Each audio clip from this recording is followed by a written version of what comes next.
buenísimo.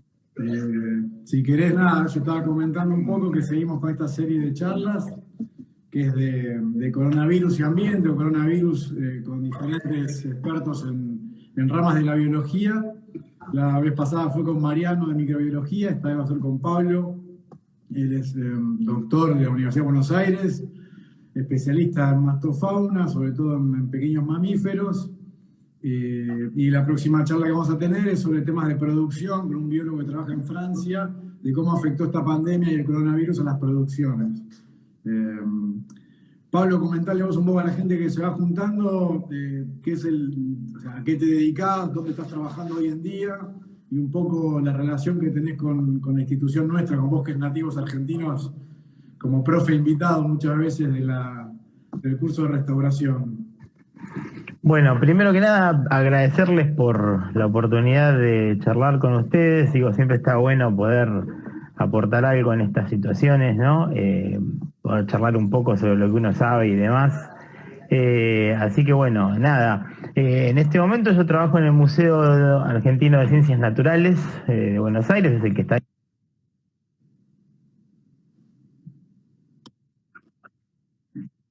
Así que, bueno, como decías vos, mi trabajo en general es con pequeños mamíferos. Dentro de ese grupo, con aquel que más he trabajado son los roedores, pero también he trabajado algo con murciélagos, con marsupiales y otros pequeños mamíferos.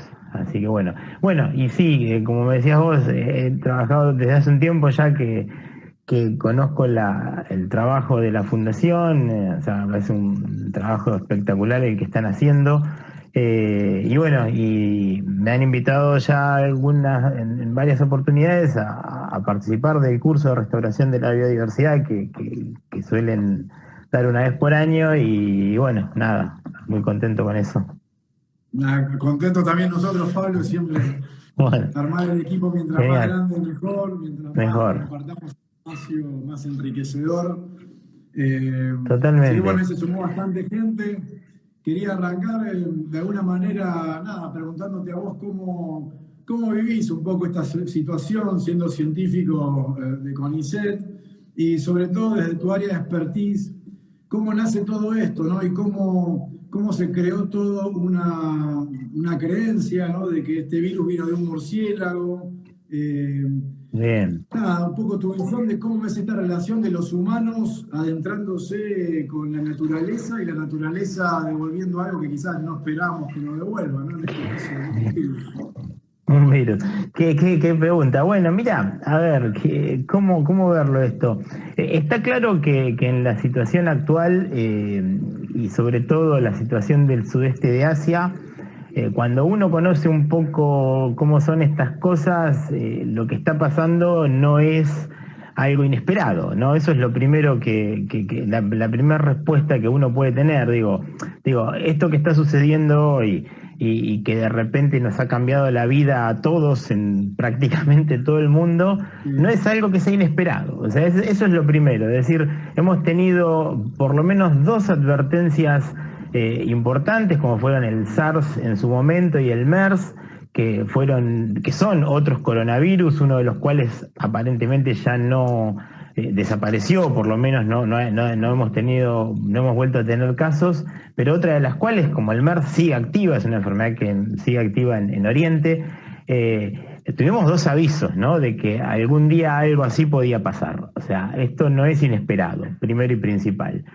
Y si hubiese que buscar un responsable, digo, es fácil buscar un responsable en el murciélago, en los pangolines o en el mamífero que fuese, pero la realidad es que el principal responsable de todo esto somos los seres humanos, ¿no? Digo, el sudeste de Asia hoy día tiene una de las tasas de deforestación más altas del mundo, o sea, y la relación que tienen en Oriente con ciertos grupos de animales, de mamíferos en particular, es muy distinta que la nuestra, ¿no? Digo, a ver, el pangolín, que es otro de estos bichos que en su momento que aparentemente también podría estar asociado en esta cadena, ¿no? Digo, porque no tenemos muy claro, no está muy claro el origen del virus. O sea, aparentemente a lo que más se parece es a coronavirus presentes en murciélagos, pero lo que no sabemos es si el virus saltó directamente desde los murciélagos a los seres humanos o si hizo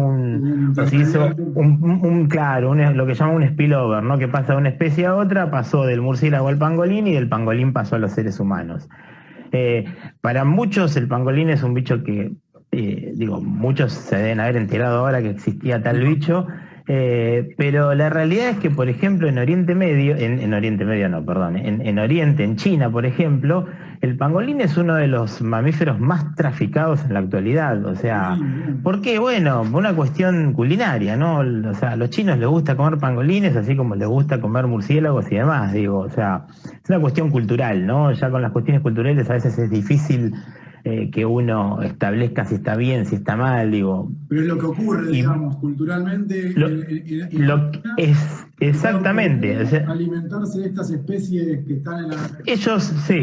Ellos tienen esta cuestión. Lo que pasa es que hoy día, con lo modificados que están los ambientes y demás, cada vez hay que ir a buscar a los bichos más adentro de los ambientes, o sea... especies que antes eran comunes en determinados lugares ya empiezan a dejar de serlo y entonces las van a buscar a otros espacios. Entonces, este mayor contacto que hay entre humanos y animales es lo que en definitiva hace que el virus tenga la posibilidad de pasar de una especie a otra. Esto en condiciones naturales, los coronavirus de los murciélagos se mantienen en los murciélagos, en la mayoría de los casos, casi sin infectarlos, o sea, infectándolos pero sin producir enfermedad o sin producir una enfermedad seria en los murciélagos, pero cuando dan estos saltos es cuando ocurren los problemas como el que estamos viendo ahora, ¿no? O sea, el virus pasó de los murciélagos quizás a los pangolines o quizás directamente a nosotros, y de repente tenemos una pandemia a nivel mundial que nos mantiene a todos en todo el mundo encerrados en nuestras casas. Sí, la verdad que es para mí muy interesante y bueno, desde la óptica, digamos, del conocimiento científico, esta cuestión de que no es algo que los científicos no veíamos que pudiera ocurrir, quizás la sociedad, el común denominador, dice, uy, qué loco, qué raro que ocurrió esto. Digamos, parece de película. Desde el académico y científico uno sabía, digamos, que estos virus existen, coexisten, están ahí, depende de qué tanto nos metamos en este submundo, digamos, de biodiversidad arriba de la mesa, literalmente. Totalmente, ¿Cómo nos va a llegar, no? Como el mar... No... Sí, tal cual, es lo que vos decís, o sea, esto no es algo inesperado, hay trabajo ya desde hace varios años advirtiendo que esto en cualquier momento iba a pasar. Y así como estaban esos trabajos que advertían que esto en cualquier momento iba a pasar, hay otros trabajos en la actualidad y hay un consenso creciente entre los científicos de que esta puede no ser la última vez, o sea, es decir, podemos enfrentarnos mañana, pasado, a otros virus que no tienen por qué venir de China, ¿no? Esto es no fortuito, quizás la costumbre en China de alimentarse de una variedad de especies de la fauna silvestre hace que esas posibilidades de ponerse en contacto con estos virus sean mayores.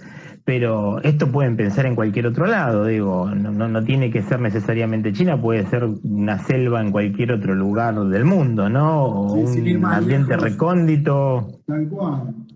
Sin ir más lejos, acá en Sudamérica tenemos grandes espacios de selvas. Totalmente.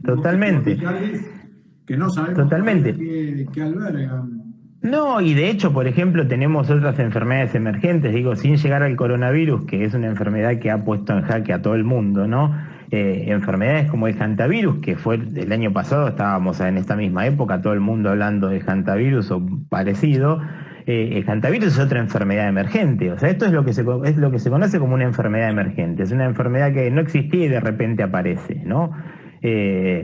Bueno, no es que no existía, sino que no había llegado o no se había puesto en contacto con seres humanos y de repente aparece y generan todas estas cosas.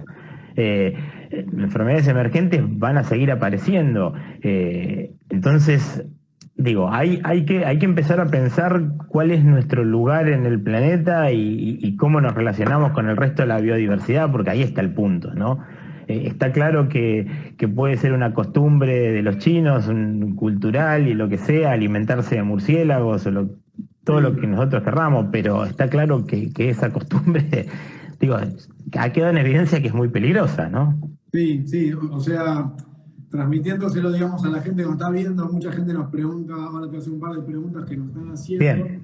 pero viendo que hay un poco de todo, explicarle a la gente que quizás la aparición de estos virus emergentes o estas enfermedades emergentes no solo tiene que ver con comerse un animal, sino, No, claro. por ejemplo, el antivirus, que es un caso nuestro, Sí. ¿no? Explicarlo vos, Pablo, nadie se comió Sí. ni se contagió de antivirus, sino que es diferente. Claro, totalmente. Todo tiene que ver con la forma en que se contagien las distintas enfermedades, ¿no?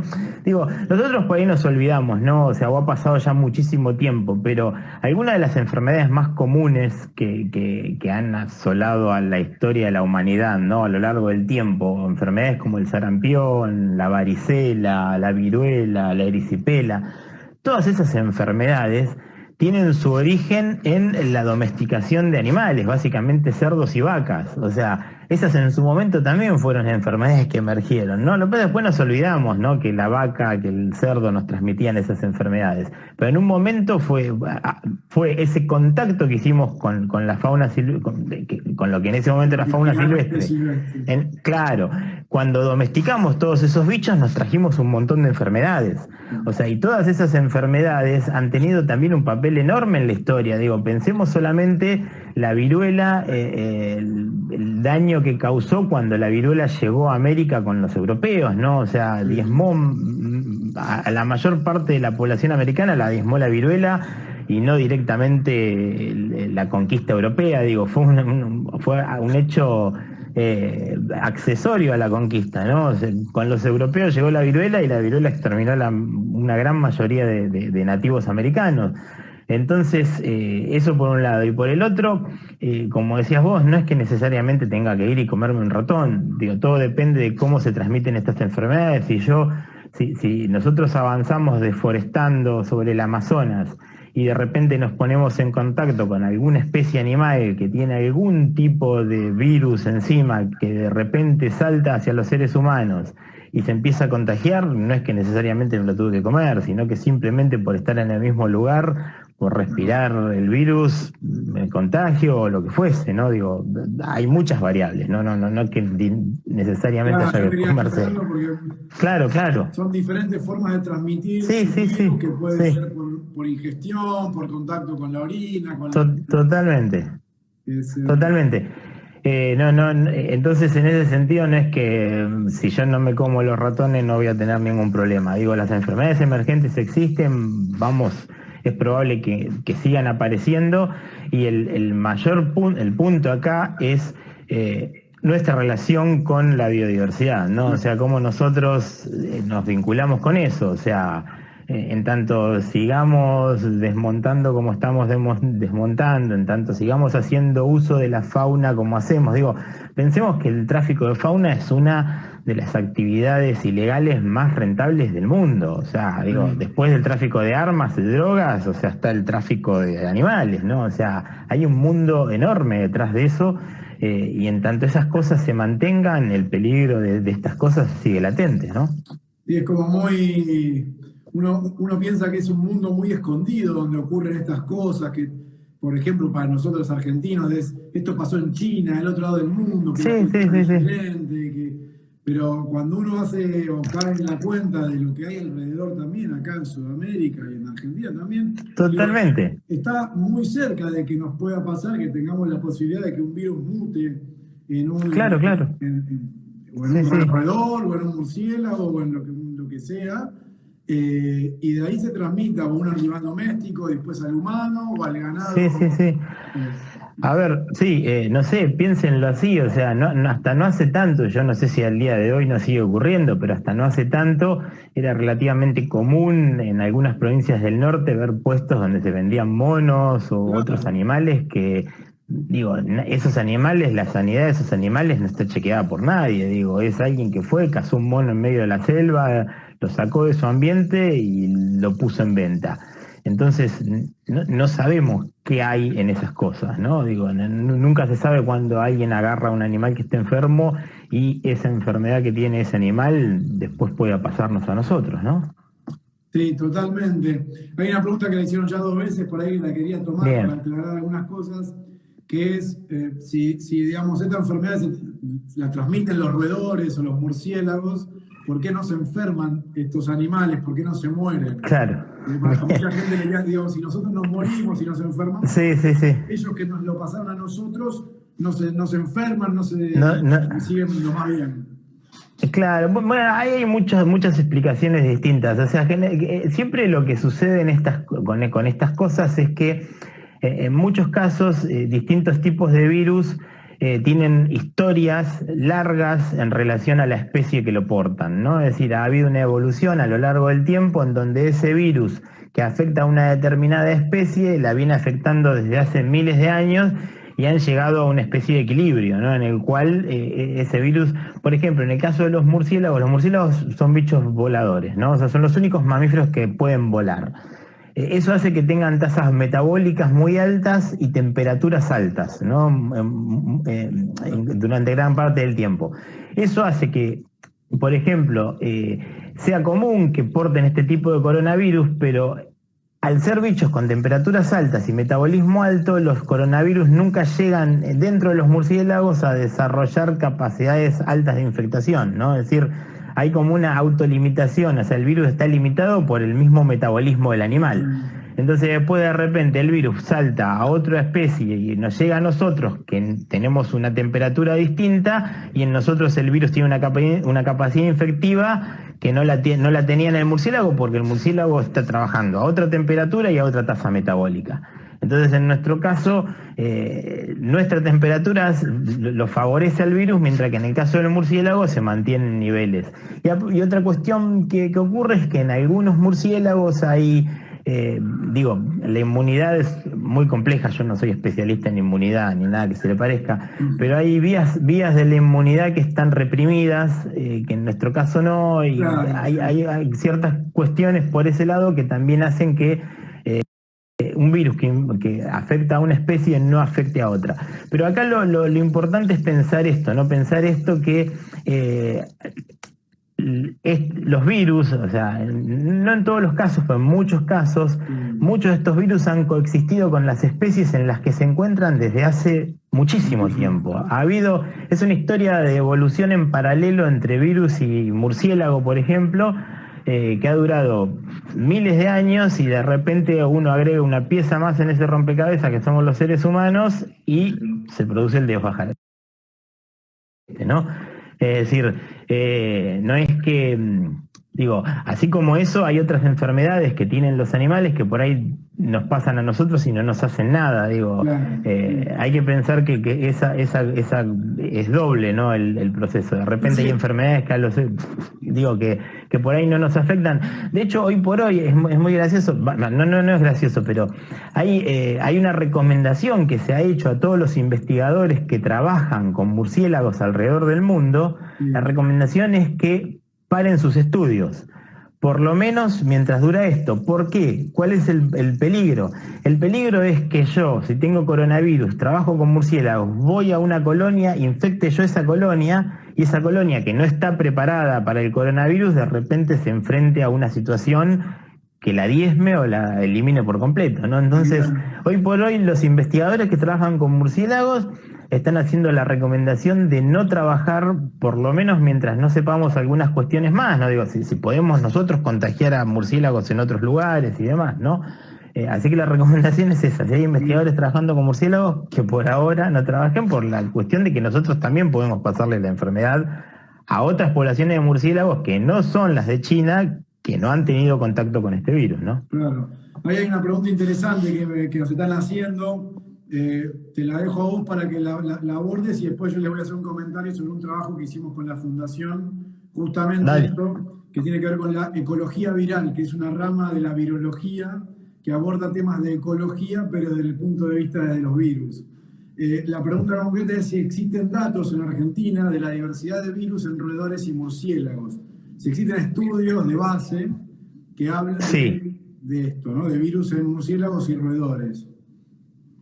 Sí, a ver, existen, nunca la cantidad que uno quisiera que existan, ¿no? Digo, existen en todos los casos o en muchos de los casos disparados por enfermedades emergentes, ¿no? O sea, lo poco que conocemos sobre hantavirus lo sabemos por el hecho de que hubo brotes y entonces empezaron a estudiar esos brotes, como en su momento fue la fiebre hemorrágica u otras, ¿no? Es decir, tenemos un conocimiento limitado, te diría, o sea, hay lugares para los cuales yo creo que no hay prácticamente datos, ¿no? Muy poco conocimiento, y te diría que básicamente lo mejor conocido son hantavirus y fiebre hemorrágica, porque fueron dos enfermedades que en su momento tuvieron cierta relevancia sanitaria, y no mucho más. Con el caso de los murciélagos, hace poco vi que salió un trabajo sobre... era algo así como una especie de listado de virus en murciélagos en América, Sí. en una especie de murciélago que es una de las más comunes. Después se sabe algo sobre rabia, ¿no? Porque rabia también ha tenido una relevancia, no tanto sanitaria a nivel humano, digamos, salud pública humana, pero sí tiene una relevancia muy importante a nivel de sanidad. Entonces ahí hay una variabilidad que es importante conocer, digo, porque no es lo mismo si es una especie de murciélago que habita en un lugar determinado, o si es otra que tiene una distribución más amplia, y entonces, no sé, qué sé yo, digo, para poder pensar a futuro también, ¿no? O sea, saber dónde nos podemos meter y dónde no. Sí, sí, hay bastante. Yo creo que de alguna manera la parte genómica va a ser una herramienta importante Totalmente. para poder Sí. descifrar, si se quiere, Sí. de qué rama de virus viene, a qué familia. Bien. También mucha gente quizás no sabe, ¿no? Pero es muy interesante cómo los virus también tienen familias de virus. Y no es que son cosas aisladas que aparecen, sino No, que claro. una filogenia, una lógica específica, Sí. lo cual ayuda a entender con quién está más emparentado, ¿no? Haber podido Totalmente. secuenciar y tener todo el genoma del coronavirus permite analizarlo en diferentes bases de datos y ver con qué especies de virus se condice, y esas especies de virus a qué animales están asociadas.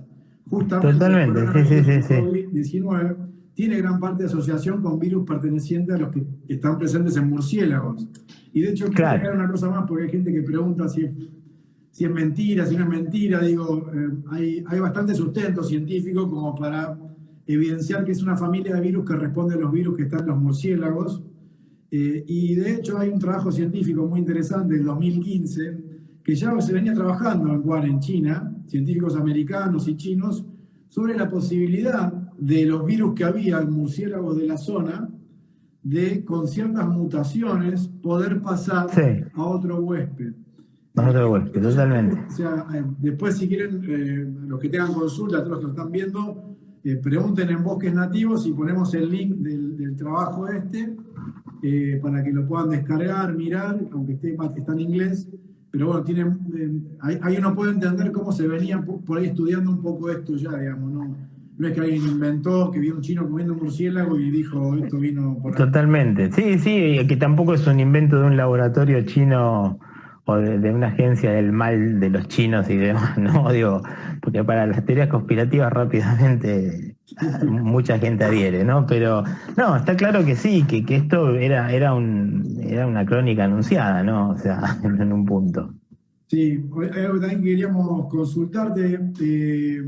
Bueno, es el tema del hantavirus, que ya lo tocamos. Mucha gente me preguntó antes si ya estaba controlado el foco de hantavirus en Argentina y qué posibilidades había de que se retome de vuelta un nuevo foco de hantavirus en Argentina, ¿no? En este contexto de virus. Bien. A ver, en realidad el hantavirus es una enfermedad que ya está presente. O sea, todos los años tenemos más o menos la misma cantidad de casos de hantavirus. O sea, es decir, es una enfermedad que está presente, o sea, hay una cantidad de casos permanentes todos los años en algunos lugares focales, ¿no? Uno es, Patagonia es uno de los puntos, después hay otra zona en las cercanías del Gran La Plata, hay otra zona en el NOA, ha habido algunos casos en el Delta, digo, casos seguimos teniendo, siempre hay casos, siempre hay un nivel de que son algo así como unos 100 casos todos los años, es decir, no es que sea, digo, uno puede considerar que está controlado, digo, no es que no vamos a tener una epidemia de hantavirus, ¿no? O sea, o eso en principio por ahora no. ¿Por qué? Por la forma en que se transmite el virus del hanta, ¿no? Es decir, la mayoría de los contagios ocurren a partir de las heces de los roedores y demás. Entonces, es difícil que eso ocurra, por ejemplo, en un ambiente urbano, porque los roedores esos no están en ambientes urbanos, ¿no? Lo que sucedió el año pasado y que sí encendió alguna alarma fue que muchos de los casos que ocurrieron fueron por contagio entre personas. ¿No? Se transmitió entre personas. Eso era algo que ya se sabía desde hace mucho, pero había registros puntuales, muy poquitos casos de contagios entre personas. El año pasado hubo como un registro inusual de contagios entre personas. Pero en principio el hantavirus, la mayor parte de los casos se dan de otra manera, o sea, se dan por el contacto con las heces o la orina infectada del ratón. Entonces, eso hace que la forma en que se transmite la enfermedad y demás no dé la posibilidad de que ocurra una pandemia de hantavirus, por ejemplo. O sea, brotes de hantavirus hay todos los años en distintos lugares del mundo, va a seguir habiendo, digo, hay que tomar ciertos recaudos si uno viaja a esos lugares y va a hacer campamento y demás, pero no, en principio no es una enfermedad que pueda generar una pandemia o que pueda llegar a un nivel como esto, ¿no? O sea, lo mismo pasa con otras enfermedades infecciosas, no sé, por ejemplo el ébola, que en algún momento también estuvo muy en boga y demás. Tiene que ver con la forma, el virus el coronavirus, una cosa que tiene es que es muy contagioso, ¿no? O sea, hay un contagio alto entre persona y persona, una persona infectada puede contagiar a muchas otras, el contagio se da de diversas maneras, pero por la cercanía y demás, o sea, y está esta cuestión también de que uno puede estar contagiando mucha gente antes de que se le presenten los síntomas, ¿no? O sea, por ejemplo, con el ébola no pasaba eso. En el ébola, cuando se manifestaba el ébola, era medio cuando uno empezaba a contagiar y entonces rápidamente al enfermo vos lo podías identificar, lo corrías y, o sea, se evitaban los contagios, ¿no? Con el hantavirus pasa algo parecido, digo. La posibilidad de que se generen pandemias tiene mucho que ver también con la ecología de cada virus, ¿no? Que son esto que un poco decías vos antes, ¿no? Que son las cosas que por ahí a veces no conocemos. Entonces, nada, vamos aprendiendo el lazo de la marcha en algunos casos, como en este, ¿no? Sí, yo creo que hay muchas preguntas que nos hacen también que tienen que ver con quizás ansiedades de querer tener respuestas antes de haber terminado la película. ¿Cómo termina la película mientras la estamos viendo, ¿no? Entonces yo a mucha de la gente, alumnos que tuve, digo, hay que ir analizando, hay que tomar datos minuto a minuto, hay que analizar trabajos serios, hay que analizar, ser precavido, no hacer futurismo, no querer ser el primero en salir a decir algo. Es como decir, vos es un virus que tiene el nivel de contagio que tienes altísimo, la mejor forma muy alto, sí. Previniendo el mantenerse. Sí. No, matar murciélagos claramente no es el punto, porque lo más probable es que los murciélagos que están acá, lo más probable los murciélagos que están acá no tienen coronavirus, ¿no? Entonces no es la solución. Lo que a mí realmente me ha asombrado de esta pandemia es la cantidad de datos que se están generando y la cantidad y el hecho de que los datos los estamos teniendo casi en vivo y en directo, o sea, casi cualquiera puede entrar a páginas en donde están disponibles una cantidad enorme de datos. Yo creo que esto es la primera vez en la historia de la humanidad que pasa, ¿no? O sea, tener esa cantidad de datos disponibles como para poder hacer modelos, generar hipótesis, o sea, proyecciones, eso yo nunca lo vi, o sea, y es algo increíble incluso entrar en las revistas científicas y ver la cantidad de cosas que se están publicando sobre coronavirus, está todo el mundo trabajando en esto, ¿no? O sea, distintos grupos desde distintas disciplinas, yo creo que eso también también es algo de lo que vamos a aprender, ¿no? Digo, si hay algo que en lo que yo creo de la ciencia es que la ciencia realmente para funcionar bien no tiene que tener fronteras, o sea, y yo creo que un poco eso se está viendo acá, o sea, estamos viendo cómo los datos están disponibles, o sea, cómo los distintos grupos están compartiendo información, resultados, digo, así que bueno, qué sé yo, no sé, eso también da cierta esperanza. Hay una pregunta ahí, Rafael nos hizo, si alguien tiene una pregunta que la escriba ahora, así se la podemos hacer a Pablo, si la puedo responder yo también ayudo. Hay una que nos hizo Rafael, que ya estaba también en las preguntas previas, que tiene que ver con estos datos que aparecen, una información, como decís vos, tanto científica, pero otra información también que tiene que ver con lo que hoy en día la tecnología nos permite mostrar mediante las cámaras, ¿no? Y una de esas es la cantidad de fauna que apareció en lugares urbanos. Algunos preguntan qué tanto de verdad tienen la imagen. Digamos, en términos generales, las imágenes son reales, la mayoría, muchas veces. El relato detrás de la imagen quizás está un poco envolvido con cierta discrecionalidad. En términos generales, te pregunto a vos, ¿se vieron carpinchos, que son los roedores más grandes? Sí. Pero bueno... no sé, o sea, a ver, se han compartido también imágenes que son viejas, ¿no? O sea, entonces... es probable también, digo, desde el momento en que no estamos molestando a los animales, que los animales se animen a mostrarse un poco más. También es cierto que nosotros estamos ahora todos encerrados en la casa, aburridos, mirando por la ventana y estamos más atentos claro, estamos viendo cosas que por ahí antes no le prestábamos atención. En algunos lugares sí, es probable que algunos animales se hayan animado a moverse un poco más o a estar más expuestos, o sea... Está claro que porque la humanidad haya frenado un mes, o sea, no cambió nada, ¿no? Digo, está todo bien, digo, pero digo, para que los cambios sean duraderos tiene que ser un poco más que esto, ¿no? Digo, es cierto también que hay imágenes que muestran que el cielo en China está más limpio, que es la primera vez que en no sé cuántos años se ve el Himalaya desde la India. Sí, es cierto, digo, pero a ver, si arrancamos mañana a trabajar de nuevo, en 10 días no vemos mal Himalaya, ¿no?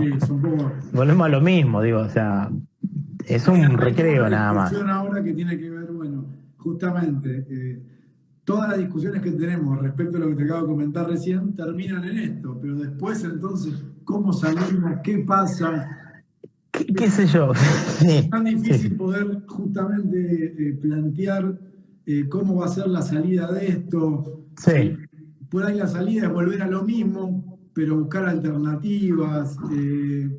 Digo, tenemos mucho tiempo para reflexionar. Estas charlas son parte de poder reflexionar.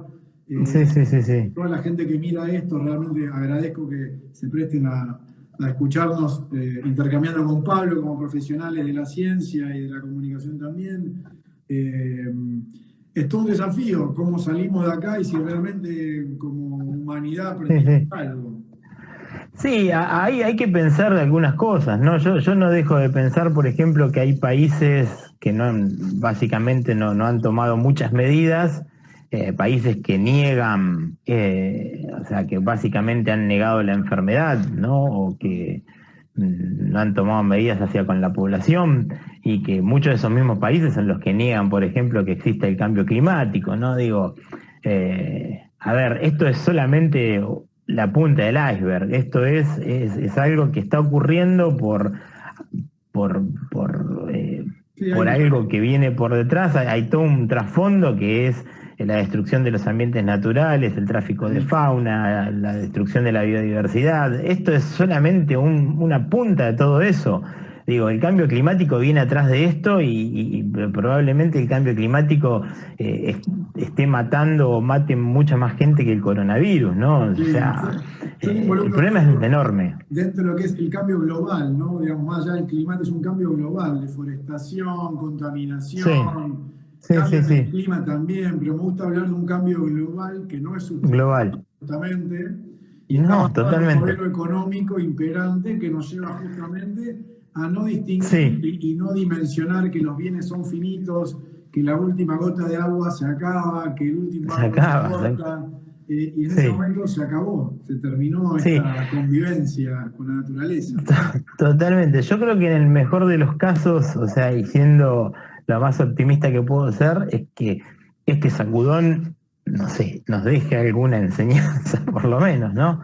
O sea, yo quisiera creer eso. O sea, no sé qué va a pasar el año que viene, ¿no? Digo, nadie lo sabe. No sabemos cuándo va a terminar esto, de qué modo, o sea, cuáles sean el resultado final de esta pandemia, y cuánto nos haga recapacitar, ¿no? Sí. Yo espero que sí, Yo espero espero que que sí algo, ¿no? también. Soy un convencido también, y lo hablaba ayer con la gente de Planta Alta, que son una productora que hace contenidos audiovisuales justamente para popularizar los temas ambientales, es que cada uno tendría que tomarse un tiempo de revisión durante esto que está pasando, dejar de pensar en que las soluciones vienen mágicas por los políticos, por los gobiernos dominantes, porque realmente ellos son parte de la causa de este problema y Sí, no sí, están sí, siendo sí, parte de sí. la solución de este problema. No, Y no están totalmente. tomando la dimensión de este problema en cuanto a lo ambiental, digamos. Lo están tomando desde lo económico y cómo volver a funcionar como veníamos funcionando. No Sí. veo desde los gobiernos centrales que se esté trabajando en algo mucho No. más integral y haber entendido que estamos en un barco común, en una casa común, Sí, sí, sí, sí. y no la Sí. estamos sabiendo interpretar si volvemos exactamente al punto donde partimos. No, es que, a ver, yo siempre, el otro día charlaba esto, ¿no? Estamos hablando de una enfermedad que altamente contagiosa, o sea, sin minimizarla, ¿no? Pero pensemos que es una enfermedad que tiene un porcentaje de mortalidad que en general está cerca del 3-4%, ¿no? En distintos lugares ha sido un poco mucho más alto en Italia, en España, en algunos puntos, ¿no?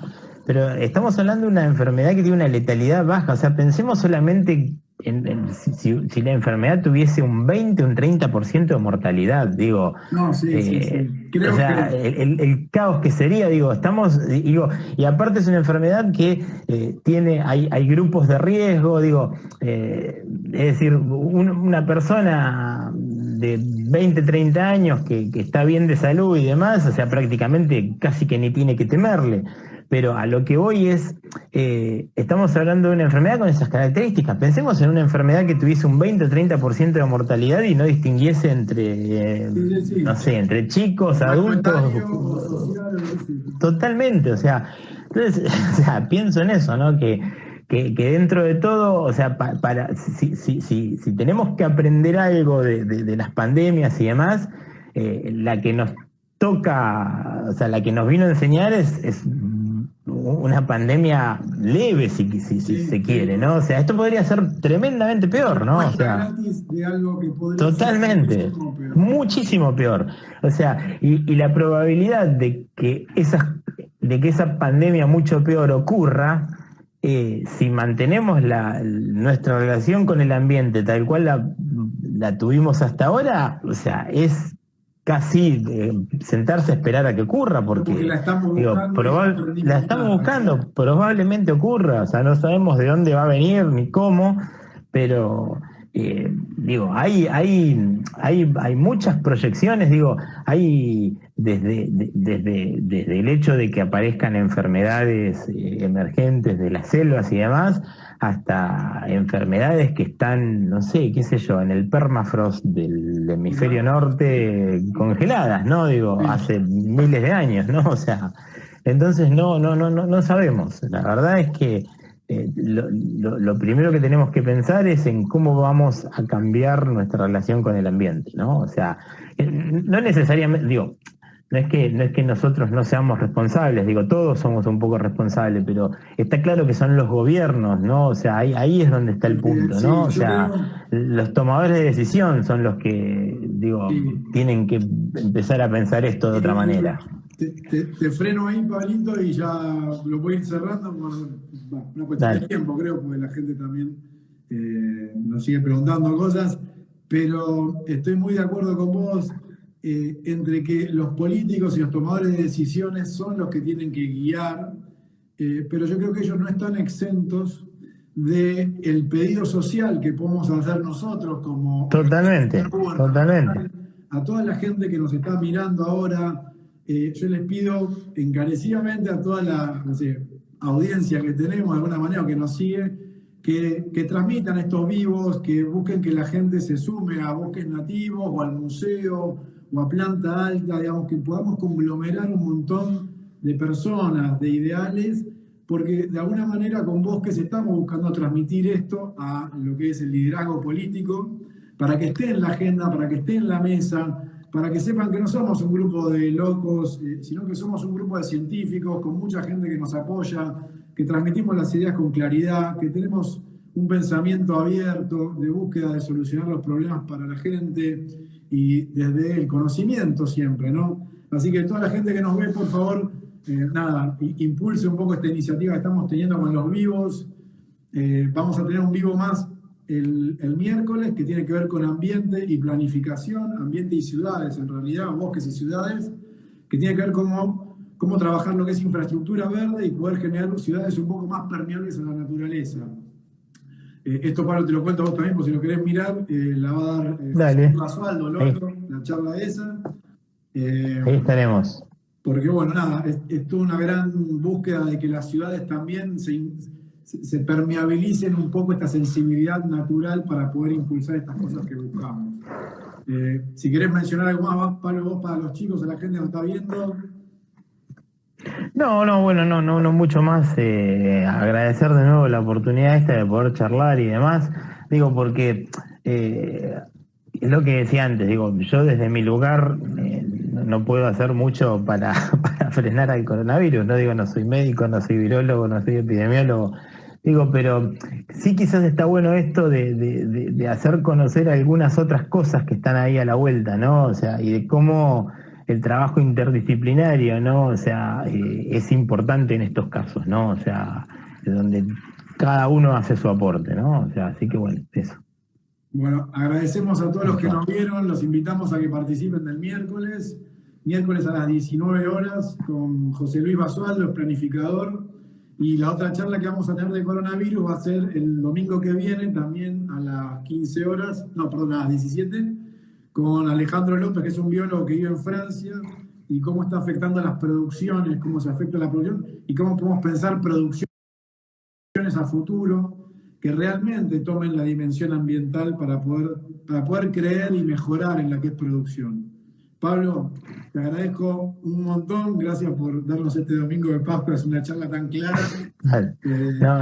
Gracias a ustedes. Toda la gente que siga teniendo dudas, Un abrazo. Si es que logro grabarla, porque por momentos me permite y por momentos no.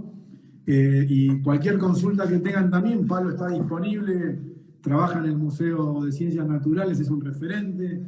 Nos ayuda muchísimo a Bosques también a pensar cosas, a charlar, a escribir, a divulgar. Así que bueno, nos estamos viendo en breve y esperamos cualquier consulta que tengan. Pablo, Está bien. Muy gracias. Un abrazo. Abrazo grande. Hasta luego. Saludos a todos.